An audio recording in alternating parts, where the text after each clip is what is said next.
Babylon యొక్క నక్షత్రాల సంరక్షకుడు. Babylon నక్షత్రాల క్రింద ఒక శిశువు ప్రకాశవంతమైన అరచేతి రహస్య భవిష్యవాణిని వెల్లడించింది. రాకుమారి టారా బొమ్మ పడవ రాజ ఉద్యానవనంలోని సెలయేటిలో చిక్కుకుంది. రాకుమారుడు డేరియస్ ఒక బుట్టలో శిశువును మరియు ఆసక్తికరమైన మీర్కాట్ను కనుగొన్నాడు. ఆ మాయ శిశువు లియోను తమ ఇంట్లో ఉంచుకోవాలని పిల్లలు రాజును ఒప్పించారు. లియో పెరిగి తన కొత్త కుటుంబం కోసం అద్భుతమైన మరియు వినూత్నమైన సాధనాలను రూపొందించాడు. సోదరులు కలిసి పాలించి బాబిలోన్ను గొప్ప నగరంగా మార్చాలని కలలు కన్నారు. గ్రంథాలయంలో ఒక ప్రకాశవంతమైన డ్రాగన్ బల్లి లియోను తన స్నేహితుడిగా ఎంచుకుంది.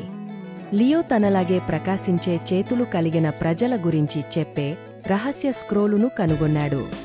రాజు నక్షత్ర దృష్టులు అనే ప్రజలతో ఒక భారీ గోపురం నిర్మించాలని ఆదేశించాడు.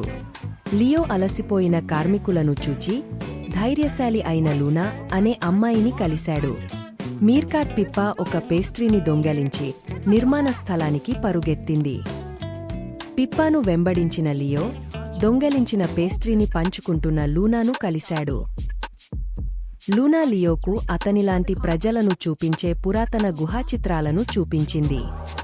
ఒక విందులో తన సోదరుడు కార్మికుల బాధను పట్టించుకోకపోవడం చూసి లియో బాధపడ్డాడు. గ్రంథపాలకుడు లియో నక్షత్ర దృష్టుల కోల్పోయిన రాకుమారుడని వెల్లడించాడు.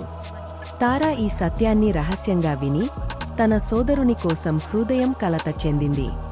కోపంతో ఉన్న రాజు లియో తన నిజమైన కుమారుడు కాదని అందరికీ ప్రకటించాడు. లియో నగరం నుండి వెలివేయబడ్డాడు. అతని జంతు మిత్రులు మాత్రమే అతన్ని అనుసరించారు. లూనా లియోను కనుగొని తన ప్రజల రహస్య శిబిరానికి తీసుకువెళ్ళింది. లియో వారి సాధారణ జీవనశైలిని నేర్చుకుని తన నైపుణ్యాలతో వారికి సహాయం చేశాడు. తన మాయాశక్తి అనేది సమరస్యం నుండి పుట్టి అందమైన నక్షత్ర నమూనాలను సృష్టిస్తుందని అతను గ్రహించాడు.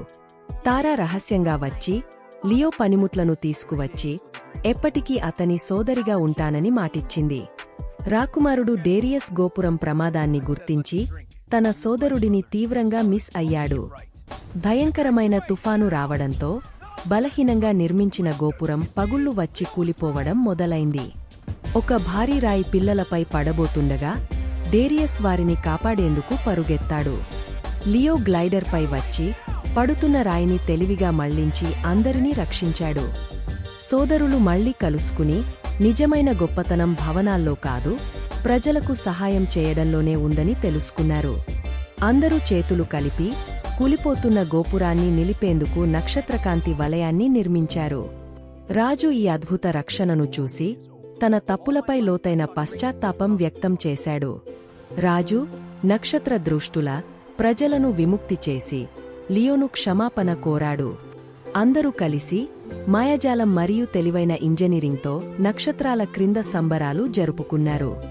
వారి కొత్త పెద్ద కుటుంబం పైకప్పుపై కూర్చొని నక్షత్రాలను తిలకిస్తూ ఆనందంగా నవ్వుకుంది. నిజమైన నిధి అంటే మీ ప్రతిభను ఇతరులతో పంచుకొని ప్రపంచాన్ని వెలిగించడానికి ఉపయోగించడమే. Hey everyone, thanks for watching the video! Don't forget to like and share with your friends and hit the bell icon! Like, subscribe, share, comment, and click the bell icon.